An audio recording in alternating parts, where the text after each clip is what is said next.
Donc, pour conclure, nous manipulons des OGM dans nos laboratoires d'enseignement en STL et en BTS. Ce qui nous autorise à les manipuler, c'est la combinaison de trois spécificités de nos formations.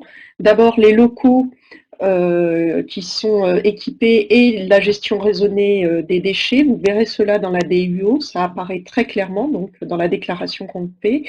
Ensuite, le fait de manipuler des micro-organismes et des vecteurs dont les caractéristiques sont connues et analysées et qui sont déclarées dans la fameuse DUO.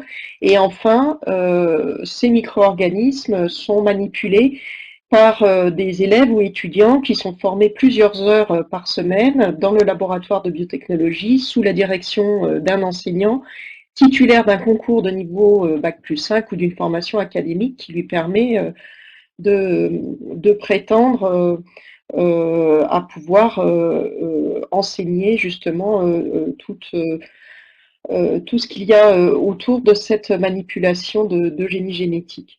Et au-delà de la dimension réglementaire, cette démarche d'analyse des risques qui est menée dans le cadre de la déclaration de l'utilisation des OGM permet à la fois de former des futurs techniciens, des étudiants PS qui vont manipuler ces OGM ultérieurement en milieu professionnel, plusieurs d'entre eux, mais aussi de sensibiliser les élèves aux enjeux éthiques et sociétaux qui sous-tendent l'existence de cette réglementation. Et la prise de conscience de